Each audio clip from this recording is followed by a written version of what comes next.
Hello, once again, my name is Wanda Chelsea, and I am the founder of Moms of the Lawson Family. I also have a book on Amazon that's called The Streets of the System. I never thought it would be me. And it has 5 out of 5 stars on Amazon, so it is being sold very well. I lost my son, Delonte Kelsey, at the age of 17. He was 4 days away from turning 18. He was killed April the 1st. His birthday is April the 5th, 2006. I also have another son. Can't say the little boy is a bad boy. There are issues that they may be going through that you have to address. And this is coming from a personal, I only speak through life experiences of what I have went through. So that is what I can bring to you. And a child going through behavioral issues as a child, such as me, it was because of the traumas that I was going through as a child. My buddy took my gun and I shot him. I ended up doing 7 years, from 16 to 23. I come back home at 23. I stayed home 3.5 years. I went back for a conspiracy. I ended up doing 10 years. Right now, next month I've been home 16 years. Amen. Thank you, God.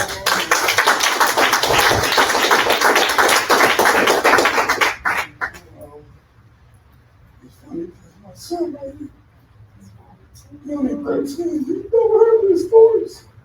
So I get teary-eyed because he don't know none of that about these things. People loving you. If your family doesn't love you at home, someone love you, a teacher. I tell them about affirmations to love themselves, especially our young Black boys.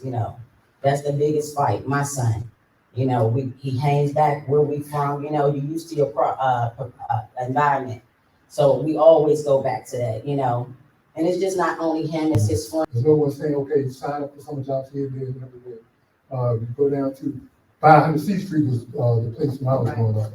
Go down to 500 C Street and apply for your summer jobs, and the kids don't know anything about that, man. Everybody wants the Jordans, everybody wants the latest clothes and things like that. Mm-hmm. And then you're looking to your parents to provide those things because you don't know that you can work yourself and get the very thing.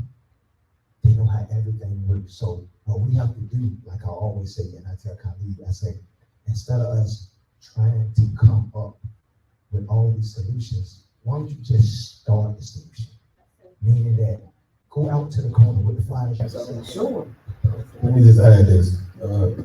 Politics is the foundation of all of this. A lot of people say it starts at home. No, it starts when you step foot on this continent. Economic oppression, redlining, lack of resources, all these things, and you put 5 pit bulls. Columbia Heights, it was beneath the church. And they had tutors in there. They had about 3 or 4 or 5 tutors in there. And so when you don't have that in the community, when you don't have people willing to help the youth, then you lack what was earlier said, education. You lack that mentorship. You lack that family unit because it takes a tribe. Every father can't be there every second of the day. Every mother can't be there, every aunt, every grandmother. So without these programs, the community is being fractured. And school. One thing I don't like as a Black man, I don't really agree with like putting your kids out at a certain age. The reason why I don't agree with that is because when you put them out at a certain age, they had no finances, they had no career, they have no life skills, they have none of that. And you know what? Every other culture keeps their kids until they're able to go on and do what they want to do. I agree. Every single Some of other. us adults are still like kids. How many agree with that?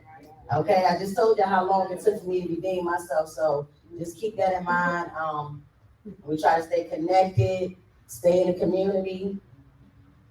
Everybody feeling great, everybody doing great. Going to college, if that's what they want to do, or go to trade school, it's up to us to prepare them. So I think, excuse me, my opinion, we should start with the parents. Educating them and getting them on the right path so that we can pass it down to the babies. Okay, here you go.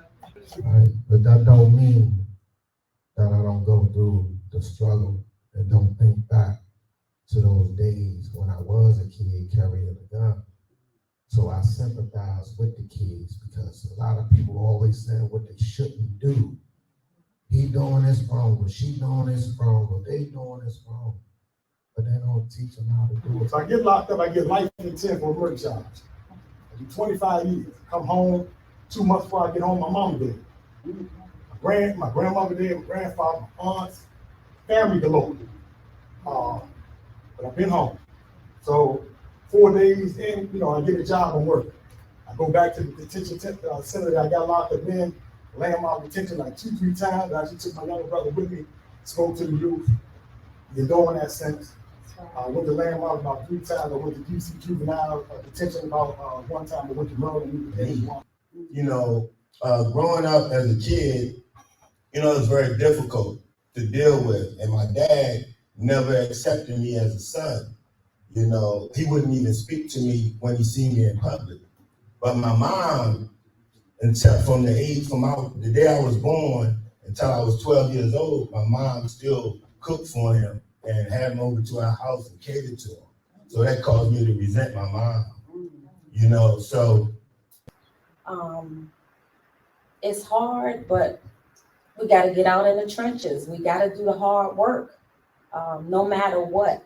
And everybody's voice is important. We all have something to share, something to say, something that can help. And no one's no bigger than someone else. That's one thing. That ego